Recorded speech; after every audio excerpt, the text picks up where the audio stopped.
बिस्मिल्लाहिर्रहमानिर्रहीम। अस्सलाम वालेकुम नादरीन, आप यूट्यूब चैनल देख रहे हैं, मैं इमरान खान हूँ।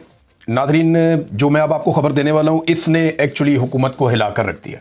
ये आप जब वीलॉग सुन रहे हैं तो आज 3 तारीख है, 3 अक्टूबर, और जो मैं बात आपको बता रहा हूँ ये 1 अक्टूबर को लेट नाइट, क्योंकि 1 अक्टूबर को ज़्यादा लड़ाई हुई थी आज़ाद कश्मीर में और गोली भी चली थी, बहुत ज़्यादा शेलिंग भी हुई थी। फिर कल का दिन जो 2 अक्टूबर का है उसमें बहुत बड़े बड़े काफ़िले हमने मुजफ्फराबाद की तरफ बढ़ते हुए देखे, और कल हंगामी तौर पे हुकूमती मुज़ाकराती टीमें फौरी तौर पे आज़ाद कश्मीर पहुंची और उन्होंने जो कमेटी के लोग हैं जो दूसरी जानिब से आए थे अवामी एक्शन कमेटी के, उनसे मुज़ाकरात भी किए। अब ये सब कुछ अचानक क्यों हुआ? ये परसों रात को जो इंटेलिजेंस एजेंसियों ने एक रिपोर्ट बनाई थी वो रिपोर्ट भिजवाई गई फौरी तौर पर इस्लामाबाद में। जब वो रिपोर्ट मौसूल हुई तो रात के वक्त वज़ीर आज़म पाकिस्तान को जो है वो ये रिपोर्ट पहुंचाई गई, और उसके बाद आपने देखा कि वज़ीर आज़म ने भी एक स्टेटमेंट जारी हुआ। फिर आपने देखा वज़ीर इत्तलात का एक स्टेटमेंट आया कि वज़ीर आज़म ने नोटिस ले लिया है और फलानी चीज़ें करने के लिए फौरी तौर पे कहा गया है। लोगों से दरख्वास्त की है कि पुरअमन रहे, पुरअमन एहतजाज सबका हक है और एहतजाज करना आईनी और कानूनी हक है। इस किस्म की बातें उन्होंने करना शुरू कर दी। जो लोग उससे पहले धमकियाँ दे रहे थे, मार कुटाई की बात कर रहे थे, उससे पहले राणा सनाउल्लाह ने कहा था कि जी ये तो इंडियन एजेंट हैं, और जो टाउट्स हैं उनके जरिए से पाकिस्तान का जो एस्टेब्लिशमेंट का अपना डिजिटल मीडिया है, या एस्टेब्लिशमेंट क्यों पहचाने जाते हैं, अब सब पता है, सबको आइडिया है कि ये अकाउंट पाकिस्तान की मिलिट्री एस्टेब्लिशमेंट डील कर रही है, ये उनके ईमा पे काम करते हैं। तो उन लोगों ने ये बयानियां फैलाना शुरू कर दिया था। उनमें कुछ दानिश्वर और कुछ सहाफ़ी भी शामिल कर दिए गए थे कि जनाब गद्दारियों के सर्टिफिकेट बांटे। तो जो मुहिब्बे वतन कश्मीरी है उनके ऊपर यह भी किया जा रहा था। 1 तारीख को यह सब कुछ हो रहा था। 1 तारीख पे 29, 30 तारीख, फिर 1 तारीख, इसमें बहुत ज़्यादा ताकत का इस्तेमाल किया गया 3 दिनों तक। जब भरपूर ताकत का इस्तेमाल किया तो 1 तारीख को जो रिपोर्ट बनी वो रिपोर्ट भिजवाई गई, फिर वज़ीर आज़म को होश दिलाई गई। तो उसके बाद ये स्टेटमेंट आता है, और मेरी इतला के मुताबिक ये स्टेटमेंट सिर्फ वज़ीर आज़म के नाम से जारी किया गया। वज़ीर आज़म जो है वो भी इस तरह का स्टेटमेंट इस तरह जारी ना करते, लेकिन हालात इतने ख़राब हो गए थे कि मिलिट्री एस्टेब्लिशमेंट को ये फैसला करना पड़ा कि अब सियासतदानों को आगे करो। उस रिपोर्ट में ऐसा क्या था, चंद चीज़ें मुझे पता चली हैं, मैं आपके सामने रख देता हूं। नंबर 1, उस रिपोर्ट में यह भी बताया गया कि ताकत का इस्तेमाल आज़ाद कश्मीर में अब तक मुकम्मल नाकाम होता हुआ दिखाई दे रहा है। नंबर 2, यह भी बताया गया कि गोलियां चलने के बावजूद, लाशें उठाने के बावजूद, जख्मियों को अस्पताल पहुंचाने के बावजूद कश्मीरियों की तादाद कम होने की बजाय मुख्तलिफ जगहों पर बढ़ती है। तीसरा, उस रिपोर्ट में यह बताया गया कि एक दिन गुजरने के बाद अगले दिन जुमा आ रहा है, और जुमे वाले दिन आज़ाद कश्मीर में लोगों की बहुत बड़ी तादाद मसाजिद में जुमे की नमाज पढ़ने जाती है, और जितने भी उलमा इकराम हैं वो अवामी एक्शन कमेटी के मुतालबात के साथ खड़े हैं। और जुमे वाले दिन जो तहरीक शुरू हो जाएगी या जिस तरह अवामी रद्द-ए-अमल आएगा उसको कंट्रोल करना इस वक्त हुकूमत और हुकूमती कारिंदों के लिए मुमकिन नहीं होगा। फिर इंटेलिजेंस मुकम्मल तौर पर नाकाम हो गई, वहां पे जो सिक्योरिटी फोर्सेज मुकम्मल तौर पे नाकाम हो गई। लोगों ने सिक्योरिटी फोर्सेज के लोगों को ना सिर्फ फेंटी लगाई, बल्कि जहां जगह पे लोग काबू आए उन्होंने वापसी का रास्ता दिखाया कि यहां से वापस जाओ। यानी जो बंदा सरेंडर कर देता था या पकड़ा जाता था उसको बिल्कुल आज़ाद कश्मीर के शहरियों ने नहीं मारा, बल्कि उन्होंने उनको रेस्क्यू भी किया। पुलिस के जवान जो शहीद हुए उनके बारे में यह क्लेम किया गया दूसरी जानिब से कि ये एफसी की या जो सिक्योरिटी फोर्सेज है उनकी फायरिंग से शहीद हुए हैं, लेकिन अब यहां से कुछ और बात की जा रही है। लेकिन उस रिपोर्ट के अंदर यह बताया गया कि कत्लो गारतगिरी जो हुई है, जितना टॉर्चर किया गया है, जितना यूज ऑफ फोर्स किया गया है, वो सारा जाया गया। अगर जुम्मे वाले दिन ये लड़ाई जुम्मे वाले दिन तक चली जाती है तो फिर इसको जीतना तकरीबन नामुमकिन हो जाएगा। और लोगों ने किया गया, लोगों ने पुलिस वालों के कपड़े उतार उतार के वहां तारों पर टांगे हुए हैं, उनके जनाब उनका सामान छीन लिया, उनके जूते छीन लिए, उनकी पैंटें उतरवा दी, उनकी शर्टें उतरवा दी, उनका बाकी सामान जो है उनको जो जिससे मार कुटाई करते हैं वो सारा लोगों ने वहां पर पूरा एक एरिया बनाया हुआ है जहां सजाया हुआ है कश्मीर के अवाम ने, और दिखा रहे हैं सबको ये हमें मारने आए थे, देखो इनका सामान ये पड़ा हुआ और हमने इनको भेज दिया है। तो कश्मीरियों ने बिल्कुल डिफरेंट तरीके से आपस में इत्तेफाक कायम रखते हुए उन्होंने मुकाबला किया, और ये निहत्ते भी थे और पुरअमन भी थे। अब क्योंकि कश्मीर एक बड़ा हसास इलाका है, मकबूजा कश्मीर का केस पाकिस्तान लगभग 75 साल से लड़ रहा है अक़वाम मुत्तहिदा में। 1948 से यह मामला पेंडिंग चला आ रहा है, और अक़वाम मुत्तहिदा के अंदर 48 में एक जंग भी हुई थी पाकिस्तान इंडिया की, और जो कश्मीर आज़ाद है ये मुजाहिदीन ने आज़ाद करवाया था। कश्मीर के लोगों ने खुद जोर लगाया था, बहुत सारे मुजाहिदीन खैबर पख्तूनख्वा से गए थे, तब ये जितना इलाका आज़ाद है ये आज़ाद हुआ था। अब पाकिस्तान का मुकदमा मकबूजा कश्मीर का है, अगर यहां पे भी उसी तरह के हालात मजीद पैदा हो जाते हैं तो पाकिस्तान के उस मुकदमे का भी बेड़ा गर्क हो जाएगा। और पाकिस्तान की बड़ी आलमी सतह पे बदनामी भी हो जाएगी, और फिर कश्मीर को पाकिस्तान के साथ जोड़कर रखना भी एक मुश्किल चीज बन जाएगी। फिर ये जो कत्लो गारतगिरी हो रही है, इसके नतीजे में यह भी बताया गया रिपोर्ट के अंदर कि कश्मीरियों के अंदर नफरत बढ़ती चली जा रही है, और वो अब ऐसे नारे लगा रहे हैं जो सिक्योरिटी फोर्सेज के खिलाफ हैं, और आने वाले वक्त में वहां पे सिक्योरिटी फोर्सेज के लिए मुश्किलात कम नहीं होंगी, बहुत बढ़ती चली जाएंगी। अब जब इन सारी चीजों को इकट्ठा करके पहुंचाया गया तो परसों रात को पहला स्टेटमेंट आता है, हुकूमत की जानिब से पैंतरा चेंज किया जाता है। अगले दिन यानी कल राणा सनाउल्लाह साहब का स्टेटमेंट आता है, जो एक दिन पहले कह रहे थे कि जनाब ये तो गद्दार है, इंडिया के साथ मिले हुए हैं, और अगले दिन स्टेटमेंट आता है कि नहीं ये तो हमारे भाई हैं, हमदर्दी हमें इनसे प्यार है। ख्वाजा आसिफ का बड़ा सबका, ख्वाजा साद रफीक का, सबके मीठे मीठे स्टेटमेंट आते हैं, और जो लोग कश्मीरी हैं PMLN में उनको इस्तेमाल किया जाता है कि जनाब फौरी तौर पे जाएं और जाके कुछ ना कुछ करके मुज़ाकरात करें और जुम्मे से पहले मामला को तय कर लें। अब मामला जब तय करने के लिए ये लोग बैठते हैं तो पहले तो जो मुज़ाकराती कमेटी है दूसरी जानिब से, मुज़ाहिरीन की जानिब से, उन्होंने कुछ चीज़ें तय कर दी। उन्होंने कहा जी वज़ीर-ए-आज़म आज़ाद कश्मीर को शामिल ना किया जाए, वहाँ वज़ीर दाखिला कर्नल रिटायर वकार नूर है उसको भी शामिल ना किया जाए, मुमताज़ राठौर के लोग बहुत खिलाफ थे। फिर उन्होंने कहा जी हमारे जो कातिल है ना, जिन लोगों ने हमें कत्ल किया है, अहकामात जारी किए, वो मुज़ाकराती मेज़ पर नहीं बैठेंगे। फिर उन्होंने कहा जी जो प्रोपेगेंडा हमारे खिलाफ किया गया कि हम पाकिस्तान के खिलाफ हैं और इंडिया के एजेंट हैं, उसका भी हम जवाब मांगेंगे।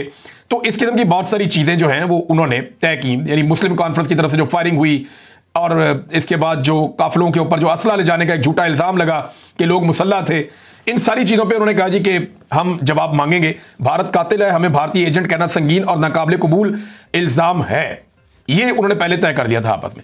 अब सोराब बरकत साहब ने जो न्यूज़ दी है उनकी इतला के मुताबिक जो हुकूमत के और मुज़ाकराती कमेटी के बीच में, जो अवामी एक्शन कमेटी है, इनके बीच में जो बातचीत हुई है, इसमें जो चीज़ें तय हुई हैं वो क्या है मैं आपको बता देता हूं। नंबर एक, जो 12 सीटें हैं जिनका फड्डा है असल में, जिनके जरिए से एस्टेब्लिशमेंट कंट्रोल करती है आज़ाद कश्मीर की पूरी इंतजामिया को और पूरी हुकूमत को, वो 12 सीटों के फंड फौरी तौर पर रोक दिए जाएंगे, नंबर एक। नंबर दो, इनकी वजारत 2 तक महदूद कर दी जाएगी। नंबर 3, इनके खात्मे के लिए एक कमेटी बनाई जाएगी जिसमें अवामी एक्शन कमेटी का एक मेंबर शामिल होगा। यानी इन 12 सीटों को अब खत्म कर दिया जाएगा और उसके लिए पहले एक कमेटी बनाई जाएगी। इन सीटों का आइंदा वजीर आजम के इंतखाब से कोई ताल्लुक नहीं होगा।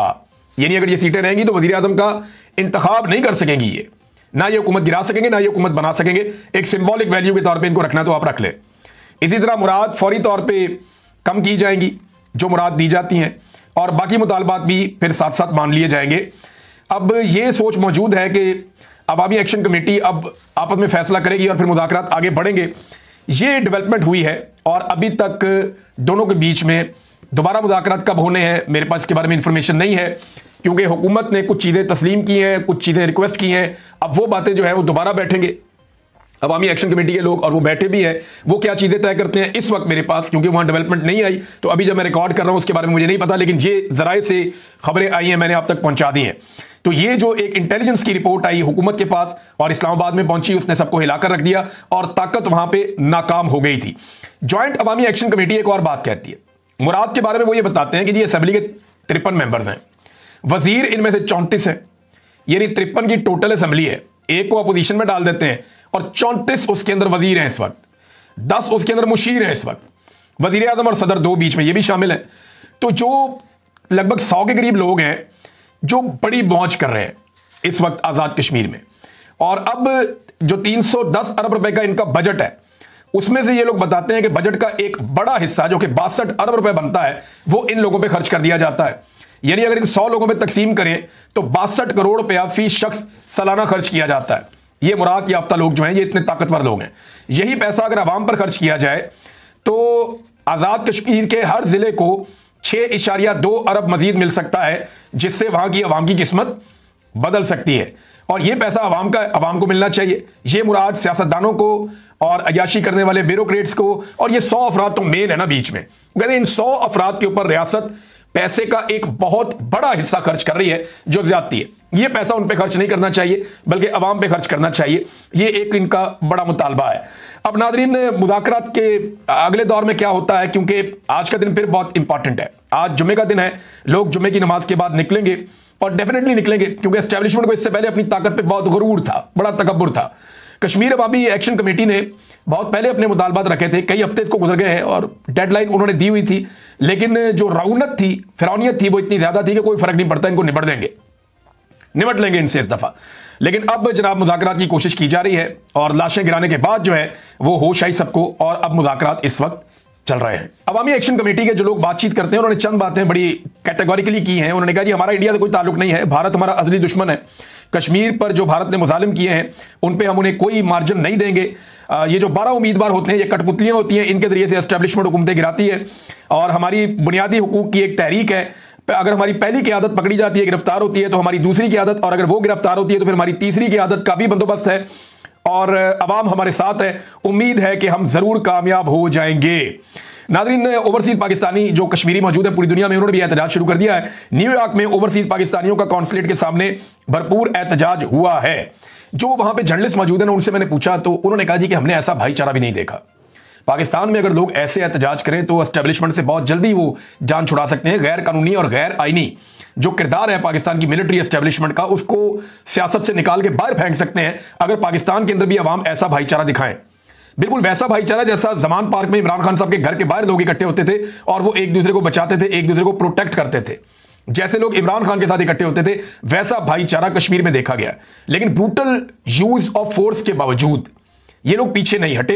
ये बहुत बड़ा फर्क है। जिसको जो काम मिलता है वो बता रहे हैं आजाद कश्मीर में वो करता है पूरी जिम्मेदारी के साथ, और हर आदमी को लगता है कि उसकी रिस्पॉन्सिबिलिटी और उसको फिक्र है कि ये तहरीक हर हाल में कामयाब होनी चाहिए। और शऊर इसमें एक बहुत बड़ा रीजन, लोगों में शऊर है, लोग पीछे हटने के लिए तैयार नहीं है। नाज़रीन, एक चीज मैं आपके सामने रखना चाहता हूं और ये चीज पाकिस्तान तहरीक इंसाफ के हवाले से है। तहरीक इंसाफ ज्यादातर तहरीक इंसाफ को ही नुकसान पहुंचाती है। इनकी ज्यादातर आपस में लड़ाई चल रही है। मैं इसलिए इन पर तनकीद कर रहा हूं कि ये एक अपोजिशन पॉलिटिकल पार्टी है और अपोजिशन को हर इशू के ऊपर हुकूमत को टफ टाइम देना होता है ताकि हुकूमत की अकाउंटेबिलिटी होती रहे।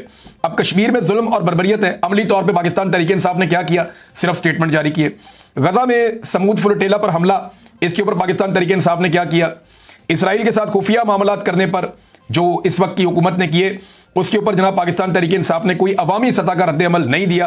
हत्ता कि खैबर पख्तूनख्वा में ड्रोन हमलों, मिलिट्री ऑपरेशन और जेट तैयारों की बमबारी पर भी सिर्फ अवाम को इमदादी रकम पाकिस्तान तहरीक इंसाफ की वहां की हुकूमत ने दी। पाकिस्तान तहरीक इंसाफ ने अमली तौर पर इन अवामी इश्यूज के ऊपर पूरी तरह से आवाज नहीं उठाई। चाहे करप्शन का मामला हो, चाहे चीनी में करप्शन हो, चाहे आटे में गंदम में करप्शन हो, चाहे सलाब ददगान की मदद का मामला हो, चाहे कश्मीर का मामला हो, चाहे गजा का मामला हो, चाहे इसराइल के साथ खुफिया मुलाकात या चीजें तय करने का मामला हो। अभी मैं आपको एक खबर दूंगा आगे, आयशा सिद्दीका साहिबा ने एक बड़ी खबर ब्रेक की है, बहुत बड़ा इंकशाफ किया है, वो इंकशाफ मैं आपके सामने रखूंगा। अब ये सारी चीजें पाकिस्तान तहरीक इंसाफ को अवामी पार्टी के तौर पे बाहर निकल के अवाम के अंदर इसके ऊपर आवाज उठानी चाहिए थी, लेकिन तहरीक इंसाफ ने अनफॉर्चुनेटली ऐसा नहीं किया। हालांकि सबसे बड़ी पॉलिटिकल पार्टी है, सबसे ज्यादा सपोर्ट उनके पास है, लेकिन इन मामलात पे भी वो पीछे रहे। अब मौलाना फजलुर रहमान साहब ने इस पे एहतजाज का ऐलान किया। उन्होंने कहा जी जुमे की नमाज के बाद मौलाना फजलुर रहमान साहब की पार्टी जो है, ये जो गजा के अंदर समूद फ्लोटेला के ऊपर जो अटैक हुआ जिसमें हमारे सेनेटर मुश्ताक अहमद साहब भी मौजूद हैं, तो इस हवाले से मौलाना फजलुर रहमान साहब ने एहतजाज का ऐलान किया। हालांकि अपोजिशन पार्टी पाकिस्तान तहरीक इंसाफ है, उसको ये ऐलान करना चाहिए था, उन्होंने ऐलान नहीं किया। इसराइल ने तमाम यरगमालियों को डिपोर्ट करने का फैसला किया है। मुबैना तौर पर जो लोग हिरासत में लिए गए हैं उन लोगों को इसराइल डिपोर्ट करेगा और यूरोप की तरफ डिपोर्ट करेगा। अभी तक जो इतला ये वो ये आई है, अल्लाह रब्बुल इज्जत इन सब लोगों को अपने ज़ुबान में रखे। इन्होंने अपनी जान पर खेलते हुए एक बड़ा कदम उठाया था। आयशा सिद्दीका साहिबा ने एक बड़ी खबर ब्रेक की है, वो मैं आपके सामने रखता हूं। ये बड़ी इंटरेस्टिंग खबर है, आप सुनेंगे तो आप भी हैरान हो जाएंगे कि ये पाकिस्तान में चल क्या रहा है। आयशा सिद्दीका साहिबा बताती हैं कि जो शमा जुनेजो साहिबा नामी जो खातून है, उनको साथ ले जाने का मकसद ये पैगाम देना था कि 1 महीना पहले पाकिस्तान में कुछ लोग आए थे जो अमेरिका में इसराइल का सौदा बेचते हैं। ये जरा गौर से सुनना है आपने। आयशा सिद्दीका साहिबा कह रही है, मैं नाम नहीं लेती, ये शमा जुनेजो साहिबा को ले जाकर भी इसराइल को एक पैगाम दिया पाकिस्तान ने कि यूएन में देखें हम उसको साथ लेकर आए जो आपको तस्लीम करना चाहते हैं। ये इसराइल को पाकिस्तान ने पैगाम दिया आयशा सिद्दीका साहिबा के हवाले से ये मैं बात कर रहा हूं। और ये हमेशा मिलिट्री एस्टेब्लिशमेंट के हवाले से बड़ी बाखबर खातून है। इन्होंने बाकायदा किताबें लिखी हैं। ये कहते नहीं इसराइल को पैगाम देना था कि जनाब हम वो खातून भी लेकर आए हैं जो आपको तस्लीम करना चाहती है। 1 महीना पहले पाकिस्तान में कुछ लोग आए जो अमेरिका में इसराइल का सौदा बेचते हैं। वो मुख्तलिफ मदरसों में और मजहबी तंजीमों से मिलते रहे। ये मौलवी बिला वजह चुप नहीं है। ये आयशा सिद्दीका साहिबा कह रही हैं कि बंदे आए थे, काम डाल के गए हैं, और काम कैसे डलता है ये हम सब जानते हैं। वो कह रहे हैं कि मदरसों में और मजहबी तंजीमों से मिलते रहे, कुछ बंदे आए थे जो अमेरिका में इसराइल का सौदा बेचते हैं। और हुकूमत ने उन्हें आने भी दिया। हुकूमत जानती थी कि वो आ रहे हैं, लेकिन हुकूमत ने उन्हें आने दिया। ये एक तरह का इसराइल को पैगाम था कि हमारा आपसे कोई झगड़ा नहीं है, और ये जो स्टेबलाइजेशन फोर्स है इसने जरूर इसराइल के साथ काम करना है। अब ये स्टेबलाइजेशन फोर्स कौन सी है? ये वो है जो डोनाल्ड ट्रंप बनाना चाहते हैं मुसलमान मुल्कों की और दीगर मुल्कों की, जिसको डोनाल्ड ट्रंप और टॉनी ब्लेयर कंट्रोल करेंगे। इसमें पाकिस्तानी फौजी भी होंगे, यानी पाकिस्तानी फौजी अब डोनाल्ड ट्रंप और टॉनी ब्लेयर के अंडर काम करेंगे, बाकी मुसलमान मुल्कों की फौज के साथ मिलकर, और ये इसराइली फौज के साथ मिलकर काम करेंगे। ये आयशा सदीका साहिबा ये फरमा रही हैं। अब ये बहुत बड़ा इंकशाफ है। दफ्तर खारजा या पाकिस्तान की गवर्नमेंट इसके ऊपर रिस्पॉन्ड कर सकती है, लेकिन उन्होंने ये खबर दी है तो नॉर्मली उनकी खबरें ठीक साबित हो जाती हैं।